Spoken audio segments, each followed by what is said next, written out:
Jim, Rowan, how you going? Another G1 podcast. I am somewhat keeping up with it. I'm watching all the matches, but it's always a tough slog, and it's been a busy time for me lately. So I'm doing my best with it. But there's been a few really good matches since the last four. I got through the first four, I think. Yeah, in the last podcast last week. Today is the 3rd of October. It is a gorgeous day outside. If a weather check is important to you. Okay, so getting straight into it. The results so far, I'll quickly cover. So on the 18th, the tournament began, the 31st G1 Climax tournament, and that was the A block. Yujiro Takahashi defeated Kota Ibushi in a surprise upset straight off the bat. Great-O-Khan defeated Tanga lower. Toru Yano defeated KENTA. Zack Sabre Jr. defeated Tetsuya Naito in another bit of an upset, but fun match there. But I would say the best match of that evening was Shingo Takagi versus Tomohiro Ishii, and Shingo Takagi came away with the win on that occasion. The next night, the 19th, B block began. Evil defeated Yoshihashi. Jeff Cobb defeated Chase Owens. SANADA defeated Tama Tonga. And I think I'm going to give match of the night to this one. Hiroki Goto defeating Taichi. Hiroshi Tanahashi versus Kazuchika Okada was a... Hold on, did I say Goto beat Taichi? Because Taichi beat Goto. I've actually noted that incorrectly. I'll fix it right now. There we go. Okay. In the main event, Okada defeated Tanahashi with, 25 seconds left in the match. But I felt like that drama at the end is great, but the match otherwise just didn't really need to go that long. So I'll give it to Taichi and Goto because it was action-packed. They had a bit of a break there. The 23rd was when the A block came back. Great-O-Khan defeated Toru Yano. KENTA defeated Yujiro. Ibushi defeated Ishii. And Zack Sabre Jr. continues his run, defeating Shingo Takagi. And that was the match of the night for me on that occasion. You'll notice that there's only 4 matches there. That's because in the A block, Zack Sabre Jr. put Naito away for good. He's out of the tournament, so now there's a bye in the A block. And then the other final event that I covered last week in B block action, we had Tanahashi defeating Goto, Tama Tonga defeating Chase Owens, Jeff Cobb defeating Yoshihashi, Taichi defeating SANADA, and Okada defeating Evil on a pretty lackluster card. If I was to pick like the best match of this card, it was probably Cobb versus Yoshihashi, which really kind of is indicative of how much I thought about that card. Kind of the best of a bad bunch, really. But okay, here are the standings as they are going into the first event that I'll cover today. So in A block, we've got Great-O-Khan on top with 6 points. Zack Sabre Jr. is, like O-Khan, also undefeated, but he's only on 4 points because he's actually had to earn all of his points. This will even out by the end. O-Khan's already got his points for beating Naito when Naito forfeited. So that'll even out for Zack in the end. But also on 4 points is Shingo, Yano, Yujiro, who's already doing better than last year in his G1 debut. KENTA and Ibushi are also on 4 points. Ishii and Tanga are on 2 points, and Naito is out, 0 points and out of the tournament. B block, because no one's out of the tournament. In the B block, they sound like they're a bit behind, but on top is Okada, Jeff Cobb, and Taichi, all on 4 points. Evil, SANADA, Tanahashi, and Tama Tonga are all on 2 points. And Yoshihashi, Hiroki Goto, and Chase Owens all on donuts. nothing happening for them yet. Let's see if their luck changes. The next event was on the 26th of September, Kobe World Hall. We had an opener between Master Wato taking on the new young lion, Kosei Fujita. Wato wins with a double leg crab. They always seem to do that with the young lions. They'll kind of play their game and show them, I don't need the fancy moves to beat you. I can beat you with the basics. So that's the way it went for Wato. He says after the match that he's really looking forward to the Best of Super Juniors and he's working towards winning it. He mentioned about getting in really good shape. He wants to be in top shape for it. And he has a bone to pick with Sho. He puts a target on Sho. I think he kind of really felt for Yo in that situation that recently occurred. So, yeah, he's got some big goals, Master Wato. Fujita, on the other hand, he says nothing else is worse than giving up, but he understands how far behind the competition that he is. In another non-tournament opener, once again because of Naito's absence, Yuji Nagata steps in to face Shingo Takagi, and in this one Nagata survives a pumping bomber, but not the last of the dragon. That's what ends the match in Shingo's favour, and Shingo takes the mic after this match and to speak with the audience. He promises that the original main event for this evening, it was scheduled to be Shingo Takagi versus Tetsuya Naito in the main event, so he's apologetic that the fans miss out on that, but he says that it will happen very soon. He will win the G1 as champion. He kind of suggested, I think, that that's why I have to win the G1 as champion, and then I can pick who my opponent is. Maybe I'll pick Naito. But then backstage, he compliments Nagata, says it felt like a G1 match. Speaking of the G1, though, let's finally get into it. The A Block tournament matches: Yujiro Takahashi versus Great Khan.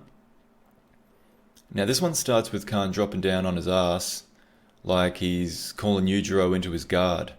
If you kind of understand jiu-jitsu, and if you were to start, just sitting down, it's Khan, I guess, kind of, it's a bit of a piss take, I guess you could say. He's definitely not, it's definitely not, I respect you so much, so how about you just come into my guard, kind of a move.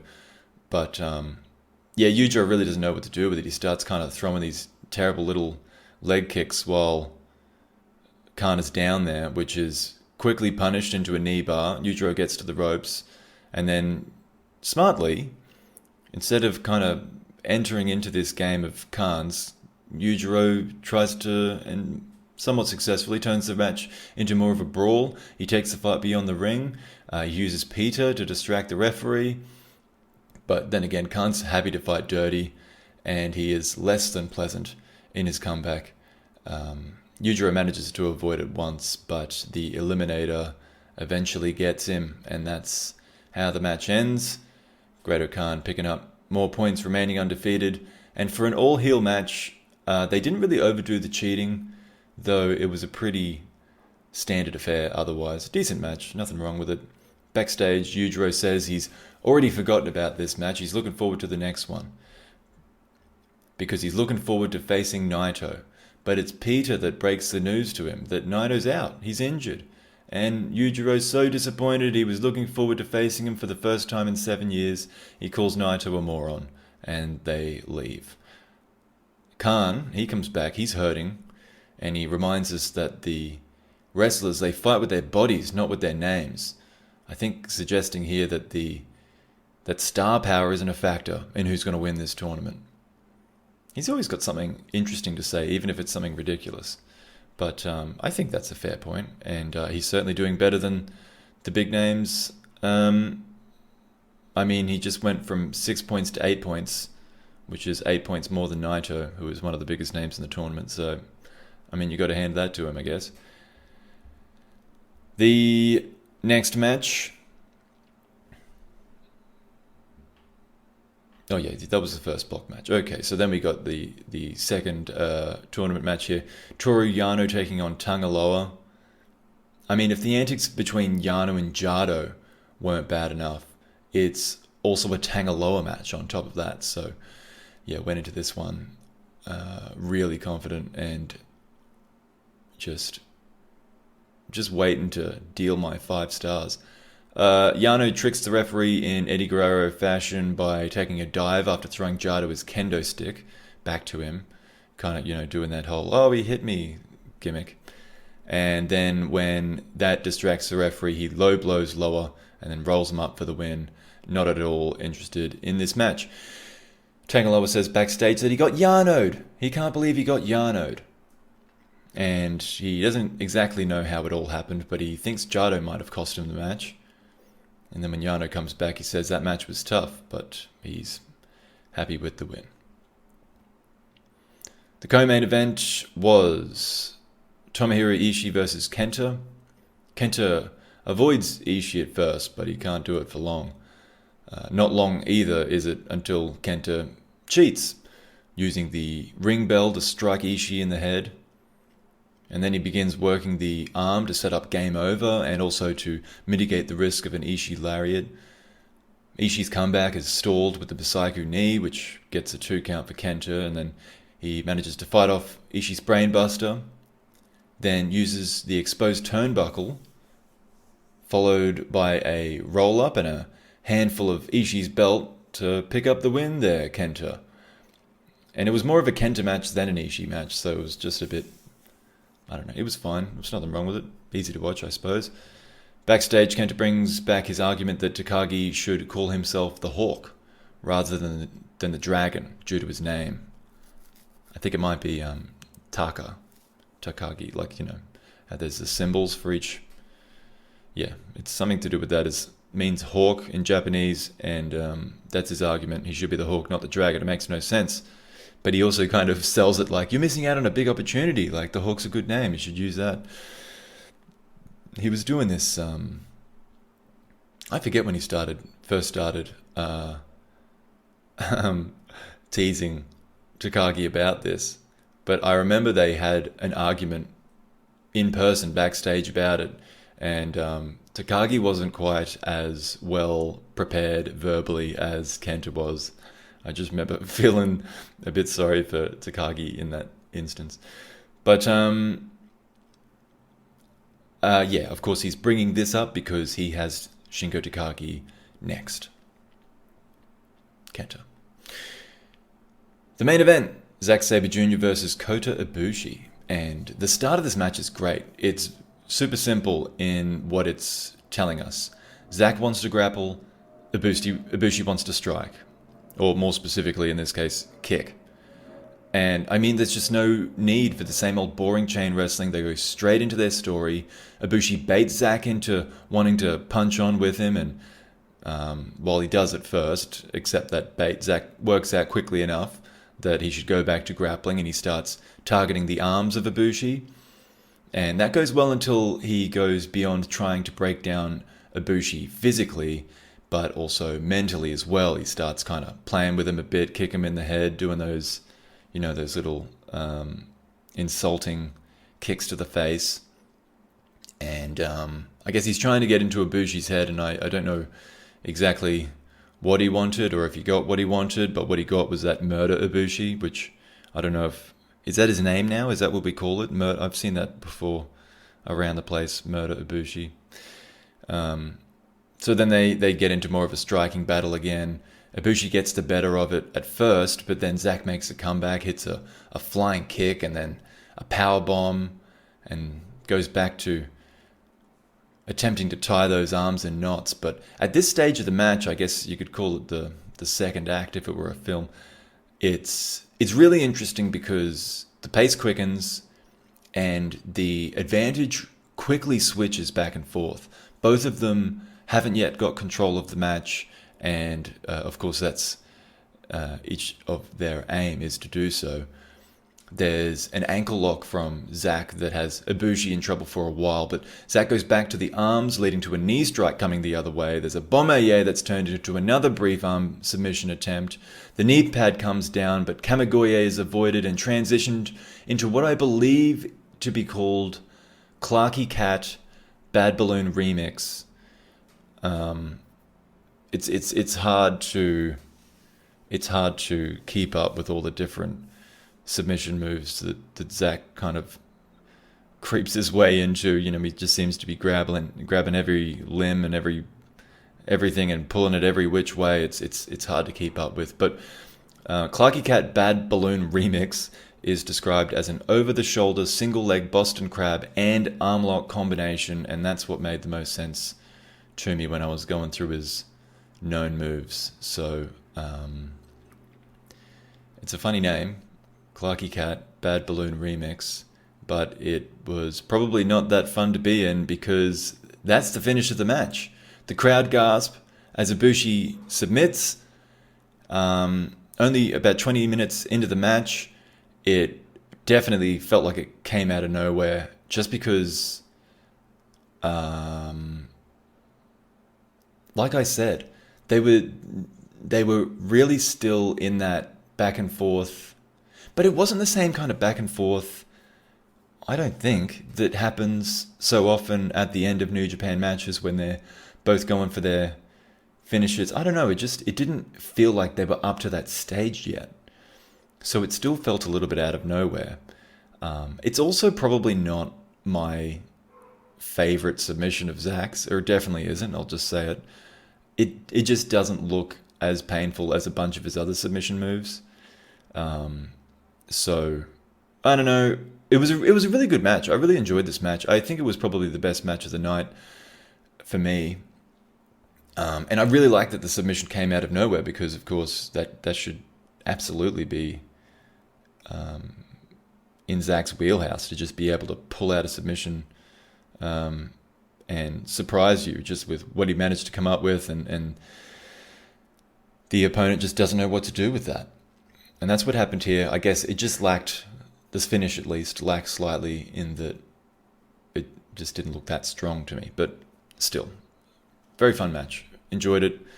And of course now Zack's the main event, so he picks up the mic and addresses the fans in attendance. He once again begins by speaking Japanese and is saying nice things. He's politely thanking the fans in attendance, but then he stops and switches to English and says, I'm only taking the piss. He says he's beating everyone on autopilot. No one knows how to beat his soy boy techers. And then he addresses Naito directly through the camera, asking, ¿Cómo estás? How are you, Naito? Bien? Good? Just mocking, of course, Naito, the guy he put on the bench. It's a fun promo from Zack, as it often is. But meanwhile, backstage, Ibushi processes his loss and diminishing chances of having a successful tournament with his current record. Hoping, of course, to be... I don't know. I didn't go back and kind of check this as a stat, but surely he'd be the first to win it 3 times in a row, right? If he was to win the G1 this year as well, 2019, 2020, and 2021. I can't imagine anyone's done that before. But I could be wrong. I don't know. Yeah, but that's... Ibushi didn't have a lot to say, really. And then when Zack enters, he says he really enjoys facing Ibushi and he's happy to have finally beaten him. He says it's been 4 years of losses facing Ibushi. So, and then he's got Ibushi, he's got Shingo, Naito, he's going through his impressive victories, and he says he's not even at his best yet. And he aims to be the first G1, or the first British G1 winner. He's told up next is Great Khan. He says Khan dresses like an idiot, but he's very strong and not to be taken lightly, although he might need a magic carpet to beat Zack. Alright, that's it. A block. The Okan and his magic carpet on top with 8 points. Zack Sabre Jr. on 6 points, but of course he, 2 of the points that Okan have over Zack are additional. They're the Naito points. that Zack is the only one that earned those points. Yano, KENTA, both on 6 points. Shingo, Yujiro, Ibushi on 4 points. Ishii, Tanga on 2 points. Naito, 0 and out. If there's anyone listening to this that has followed my podcast for a while, they'll know that I'm not particularly confident when it comes to adding up the points in tournaments. I just don't seem to be good at it. But hopefully those are correct. Moving along. On the 29th, Korakuen Hall, B block tournament matches. We got straight into it on this card. No warm-ups. We had Taichi coming out with Miho Abe against Evil coming out with the less attractive Dick Togo. And Togo's involved in this one nearly straight away. Just in case you thought this might have been worth watching. No, Togo's involved straight away. So, I kind of just skipped through it. Toward the end, Togo grabs Miho by the hair, which of course distracts Taichi and the referee, and then that allows Evil to land the low blow. Evil follows that with Everything is Evil, but instead of going for the cover, he locks in the Scorpion Deathlock while Togo holds Miho, forcing her to watch Taichi, who's just unconscious anyway, but obviously not in a good spot there. The referee mercifully ends the match very quickly with Taichi unconscious because, sometimes the New Japan refs will just be looking at an unconscious face going, "Are you going to tap? Are you going to tap?" So they handled this one decently at least. But not much of a match. Taichi's raging backstage when he has awoken. He's running around looking for Evil and Togo. Evil says when he's backstage that he's the law around here. Chase Owens against SANADA.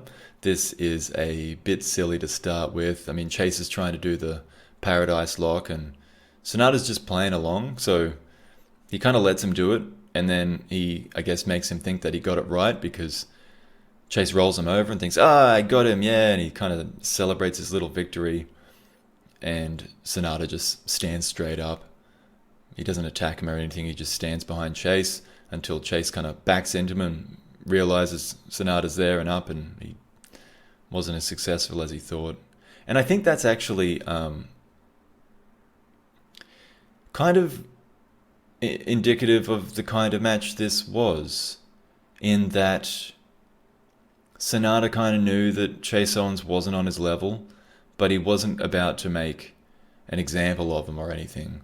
He just kind of was like, all right, I'll have this match with you, which is kind of, it fits with SANADA's gimmick. He's just kind of like, yeah, whatever, that's cool, I'll have a match with you, I'm not really too worried. I'll take some punishment so we can drag this out a bit longer. I guess he just never really probably felt like he was in too much danger, despite Owens getting a lot of the offense in early. But then SANADA eventually decides, all right, my turn. He kind of gets all his shit in. And as part of this comeback, or Chase realizes this comeback might be taking him too far away from victory here, so he grabs the referee so that there's no one to count the O'Connor roll when that comes about. But in fairness, he doesn't escalate the cheating beyond that because he kind of has the opportunity to take further advantage, but with the referee out. But he doesn't. He tries to win the match properly. He goes for the package pile driver, which is very nimbly countered into a Hurricanrana by the much larger SANADA. And then he stuns Chase with the skull end, having him in that for a bit, drops him down, hits the moonsault, and SANADA takes the points. Not too bad of a match, just a bit silly. Chase says backstage he will be in the G1 for many years to come because he will continue to fight until someone takes him down, and with Okada next, he considers what a statement it would make to beat him. SANADA, I forget who it was exactly, but he called someone handsome last week, and I thought it was a bit strange. It might have been Taichi. He faced Taichi, didn't he? And then this time he's like, yeah, he calls Chase handsome, and then he's like, well, hold on. He corrects himself and says, well, his wrestling's handsome. The next match was Hiroki Goto versus Jeff Cobb. Goto's having a a rough go of it in this tournament. He's already hurting, it seems, and Cobb targets his midsection, which has him hurting further, and is bound to just wear him out. The match is fine. I mean, I felt like it went a bit long. There's a really slow power slam spot that Goto basically walked into and then just kind of leaped in, like it just... They looked like they were training. They were training power slams. But, yeah, I mean, that doesn't really help the match at all. He hits a GTR, and it kind of looks like he's got a bit of a chance at the end, because Cobb's been mostly in control of the match, but then Cobb just, as he does, he can just yank people out of the air, do what he wants. He pulls Goto into a tour of the islands to win the match. A match that was basically what you'd expect this match to be. Nothing more, nothing less. Backstage, Cobb assumes New Japan wants a Chaos Man to win, but he keeps beating them all. And he looks to go through the tournament undefeated. He's got Tama next. He thinks he's a bit of a loudmouth, and he's happy to shut him up.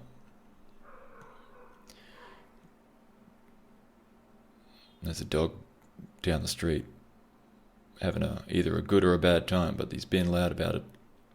So I'm sorry if you can hear that. Do not have a professional studio at this point in time. Hiroshi Tanahashi versus Tonga, who brings Jado to the ring, of course. I mean, if anyone can have a good match with Tama, it's going to be Tana. So I'll give this a chance, right? That's what I'm thinking. And Tama takes his vest off as well to show that he's trying, and to show off because he's been working out. He looks good. But I mean, him trying seems to be that he just throws a lot of punches, and then he throws in a sleeper hold, so there's that as well. And Tanahashi fights out of the sleeper, so Tama goes for his jugular, literally, hitting going for the Tongan death grip. And then there's a sling blade that's countered into a Tongan twist, and then Tama hits a sling blade of his own, which for some reason Kelly called the gun stun. And then Tama goes for the high fly flow, which looked really good. I mean, he didn't do it the same way. He did like the frog splash. Who did it that way? With the...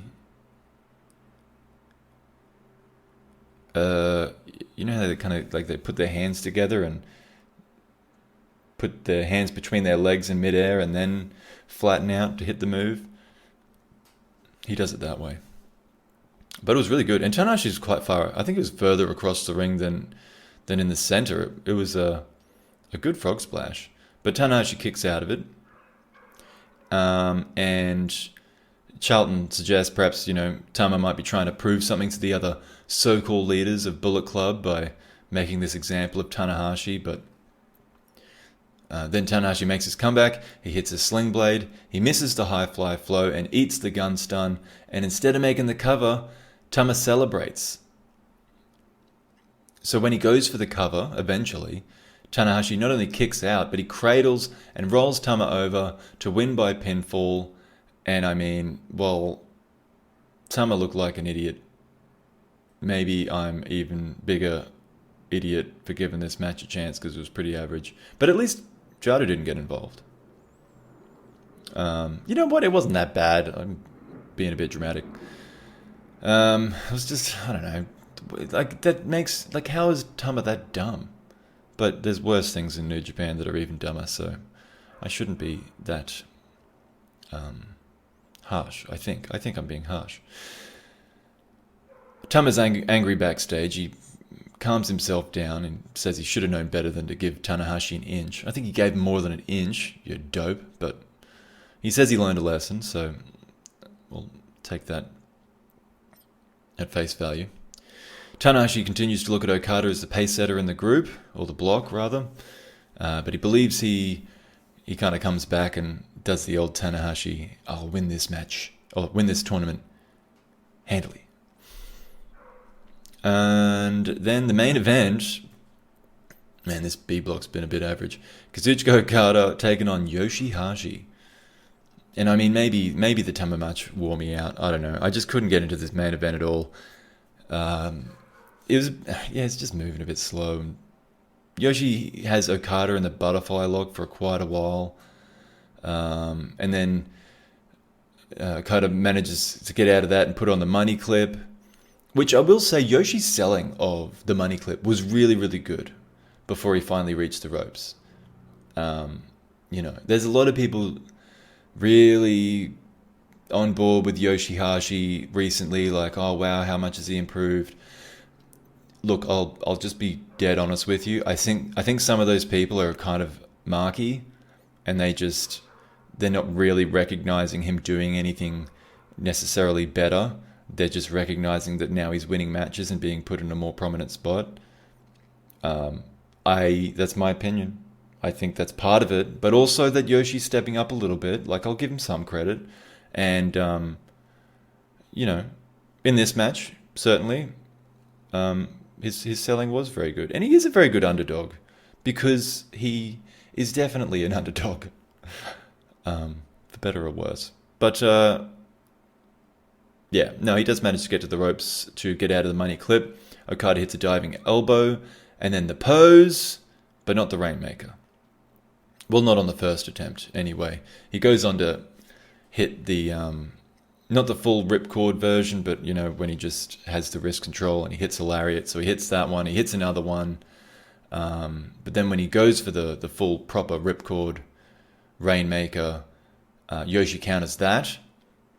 And then the match, you thought, oh, finally this match is picking up, and then he just dives back down with another butterfly lock. And then he dodges another Rainmaker.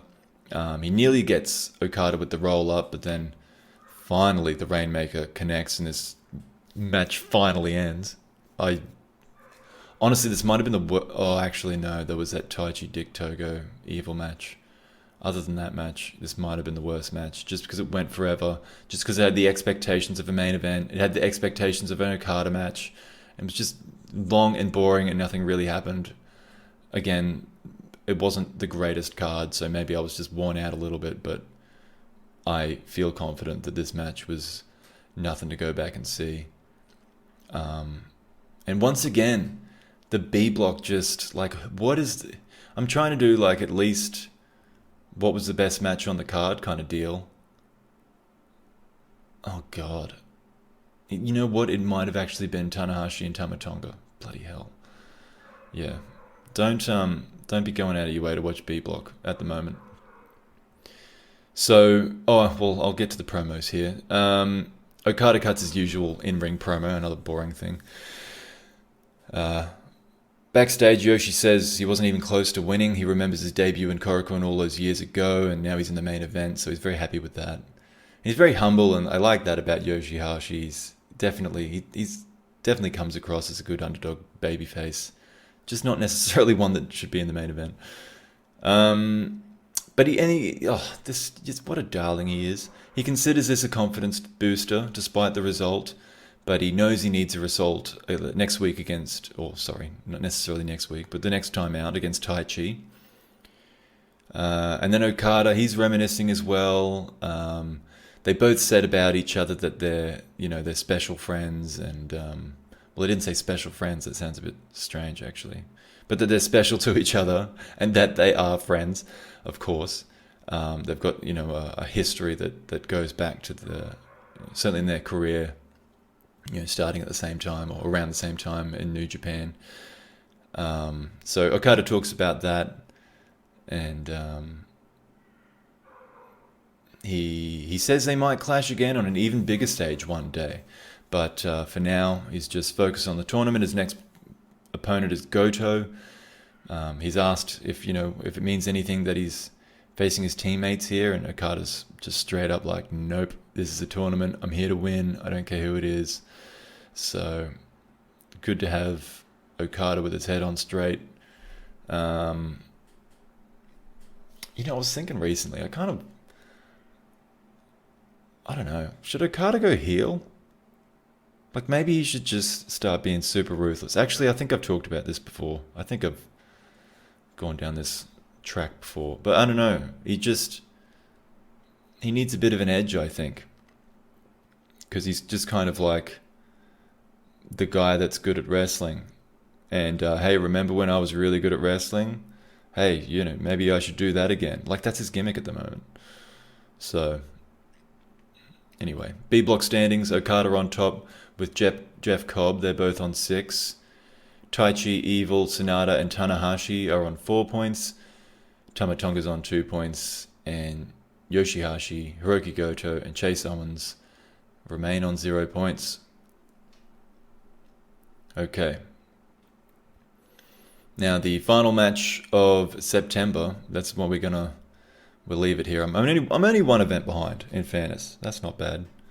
So I haven't seen the one on the 1st of October yet, but I'll either get to that today or tomorrow. You can hear about that next week. But the 30th was in Korakuen Hall. The opener was Yujiro Takahashi having his Naito fill-in match against Bushi. And Yujiro picked up the win, hitting his new finish, that lifting DDT, to pin Bushi. Bushi admits after the match that he can't feel Naito's shoes, but he can only do his best. Thanks, Bushi. So, the A Block tournament matches began with Tomohiro Ishii against Tanga with Jado. And the last event tricked me into watching a Tama Tonga match with the justification that if anyone can drag a good match out of Tama, it would be Tanahashi. Well, after that match, Tama talked about learning a lesson. Right? Well, not me, because I went into this match thinking, well, if anyone can get a good match out of Tanga Loa, it's Ishii. Actually, it was kind of similar in that it was... Actually, no, it wasn't similar. Because at least the Tama Tonga match had that idea of, he's trying to make a fool of Tanahashi. Whereas this match, while not bad, it was just a match. Like, nothing of note happened. Except, actually, there was one thing that... There was basically a shoot drop kick on Ishii. Tanga Loa absolutely nailed Ishii with a drop kick. But other than that, it was just a match that ended with a brainbuster, which lifts Ishii off the bottom of the table in the B block. Sorry, in the A block. And leaves Tanga Loa behind, in last. Save for Naito, of course, who's default last on 0 points and out of the tournament. But, yeah. Ishii picking up the slack for his never open-weight 6-man championship team, the other two of which on 0 points still in the B block. After this match, Tanga Loa has a big smile on his face. He says it felt good to fight Ishii, and he doesn't mind losing. Which I guess is a good attitude to have when you're Tanga Loa in the G1, because that's what you'll be doing. Ishii isn't so happy with his record, of course, fine with the win, but looking at his record in general, he understands that the momentum's going to have to continue from here, but as he puts it, he likes, or is used to, living life on the edge. It's kind of signaling confidence into the matches ahead of him. Then we had Zack Sabre Jr. versus Great-O-Khan, which is the current leaders of the A block, and of course they organize all these matches ahead of time. But you could argue this should be the main event, given their, the early leaders in this A block. And Charlton does a really good, on English commentary, a good job of talking up their styles as kind of shoot-based and embracing the strong style vision of the New Japan of old. And Khan's not afraid to grapple with Zack at all, but it's not your normal chain wrestling stuff. What they produce is more of a freestyle kind of wrestling of jiu-jitsu and, pro wrestling jiu-jitsu. It's not the same, but it's just different, interesting. Somehow at one point in it, Khan busts his nose up and he's bleeding from that, so he wipes it away with his taped up hand, and then his usual white taped up hand kind of becomes a bit red. It makes him look even more menacing. But yeah, Khan more than holds his own in these grappling exchanges. So then Zack decides, he wants to show that he can hang with strikes, and he allows himself to be Mongolian chopped, but he might have regretted that because that kind of targets the trap, or the traps both really. He's doing double chops, and so then when Zack tries to respond with European uppercuts, his shoulder kind of fails. Like that's the part of his body that was being targeted by those chops, and he really sold them as big moves, as Khan's doing his whole scream and everything as he hits him. So they go back to grappling, and while it would have been impressive against Zack Sabre Jr. anyway, it's even more impressive that Khan is kind of dominant in these exchanges against this Zack Sabre Jr., who's been having this incredible run in the G1. So it's really getting Khan over as a proper top guy, really, because he's doing better than the top guys did against Zack. And just as he's ready to finish the match, he's going for the eliminator. That's when Zack strikes. He captures the arm in desperation. He lifts himself up. He manages to get it to a crucifix position while Khan's still standing, and then just forces the submission quickly from there. Again, cool finish out. I like this finish better than the last one I mentioned. If it was the Clarky Cat, I didn't like that one as much against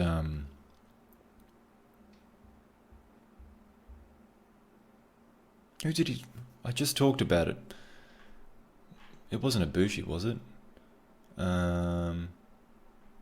Yeah, it was Ibushi. So I like this finish a lot better. And I mean, I really like that match. I think I like this match even more. This was a really good one. This is definitely one I'd say go watch it. Zack Sabre Jr. versus Great Khan. I'm really impressed with how it seemed like they were both top guys when they're not. These aren't top guys in New Japan. These are upper mid carders, but they're not top guys. And this match really made them feel like they're top guys, and it got both of them over, because you don't want to stunt how well Great Khan's been doing. And I don't think it was overdone that he was like extremely dominant against Zack or anything. I was just very impressed that he would grapple with Zack and do so well.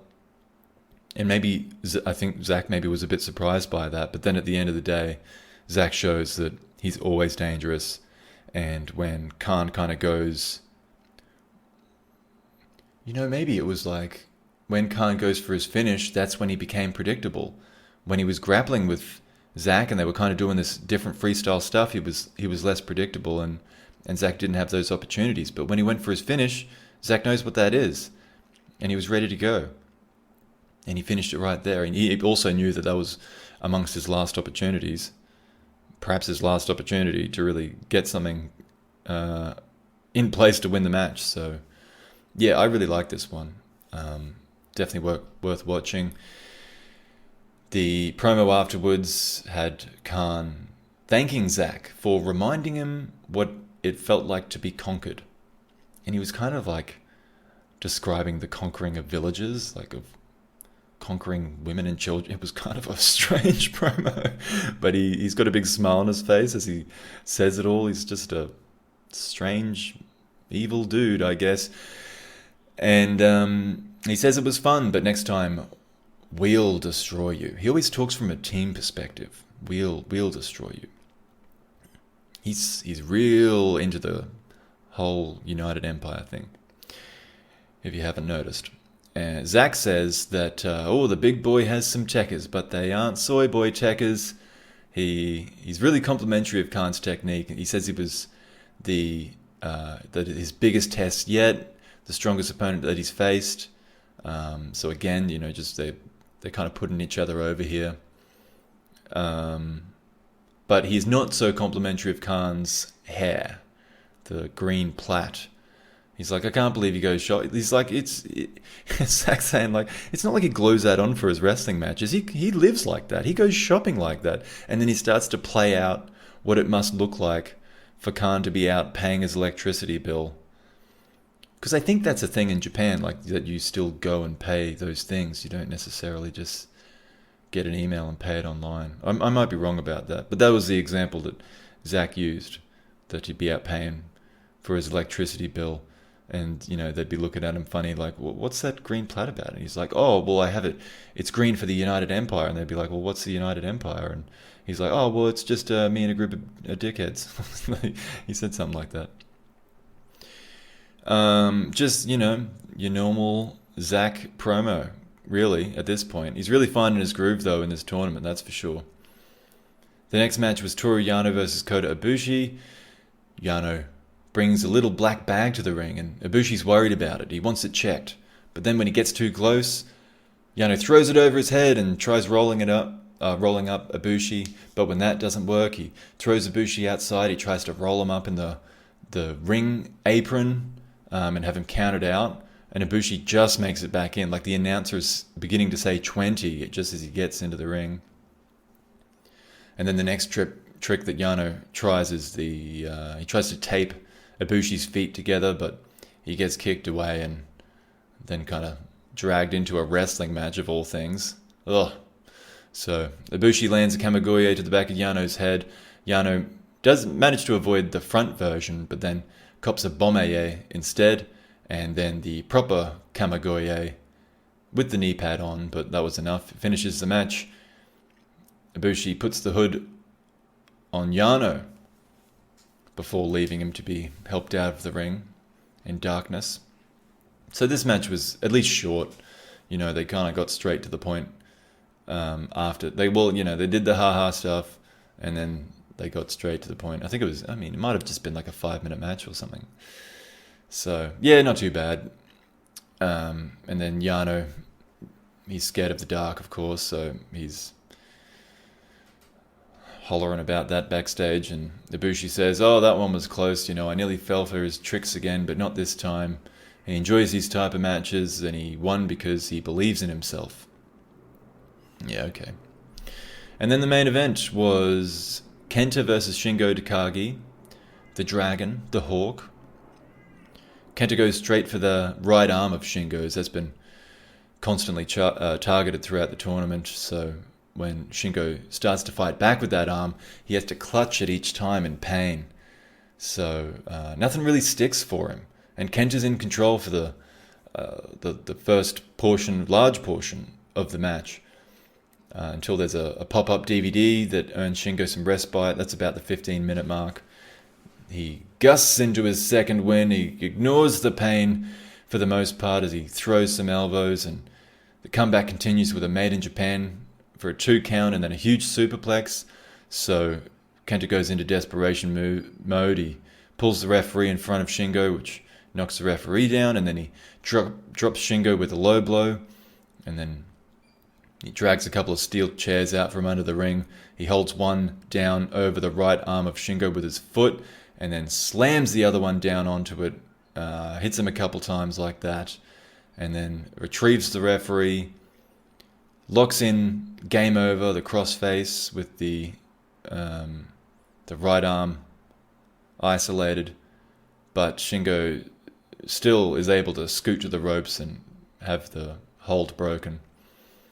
Then KENTA runs in looking to keep that advantage, but he meets that busted right arm that takes him out. Shingo's determined to use the arm despite how much grief it's given him, so he tears away the bandages on it. He hits a pumping bomber, that gets a 2 count. KENTA fights out of a Last of the Dragon attempt, but he's pushed into the turnbuckle that he removed the padding from earlier. And then he stumbles straight in to Shingo, Last of the Dragon. That's the finish. And this was also a very good match. I don't know if I can pick. There were just very different matches. This one and the Zack Sabre Jr. and Great Khan matches. Very different matches. Both very good. And both worth watching. And this one, though, it was a good example of just that bastard heel. He didn't only cheat. Like, it wasn't just like an evil match of just constant cheating and interference and stuff. He cheated here and there to kind of keep the advantage. And then it's that selling throughout, the really, really good selling from Shingo throughout the match that just keeps you invested and going, come on, Shingo. Come on, don't let this guy do this to you. So then it's even more sweet when there's that poetic justice of Kenta running into the corner that he exposed and then taking the finish. Last of the Dragon. To see the babyface win the match clean. Yeah. That's a good one. Shingo always says this. I know I'm saying it wrong, but it's like it's that's ska. It's ska, or like something like that. He says that throughout matches and stuff. I've noticed that, and apparently I've just for the first time saw it in the subtitles that it means, according to those, "Here I am." So he's just constantly announcing his presence, I suppose, because that's one of his. I'm pretty sure that's like a saying, a catchphrase of his. It sounds cool too. I'll have to say it. I'll have to learn how to properly say it, but in Japanese. But so he's talking to the audience, the winner, Shingo Takagi. He knows he can still win the tournament, but it's a really important match for him next. It's against Kota Ibushi. He says he's been waiting to face him for a long time. He says, they were meant to face off in the Tokyo Dome next door because they're in Korakuen Hall.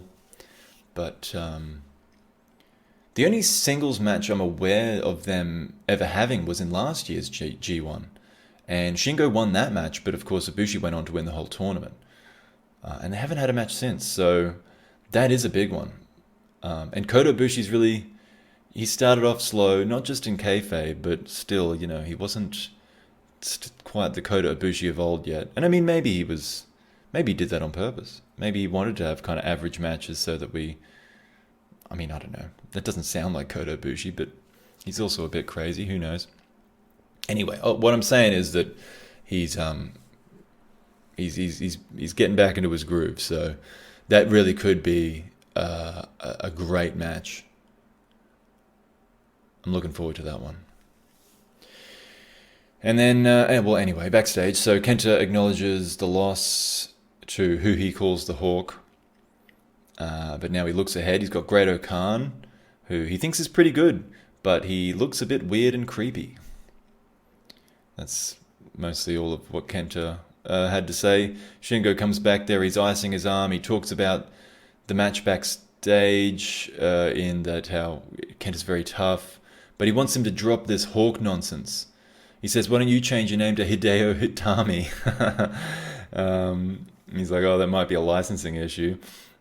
He says, Kenta's a great name. It's just like the great Kenta Kobashi. So if he's going to use that name, he shouldn't do anything embarrassing while using it. And he finishes Shingo. He says he's hurt, so he's going to head home and go to sleep. Having the last laugh there, Shingo, clearly. Yeah, great. There you go. So, A block standing, Zack Sabre Jr. now on top with 8 points. Great Khan taking his first defeat, also on 8 points with those extra Naito points. Shingo, Kenta, Ibushi, Yano, they are all on 6 points and still in it. Yujiro and Ishii need to work hard if they're going to get anywhere. Tanga is apparently happy to be where he is, 2 points, and Naito, once again, of course, out.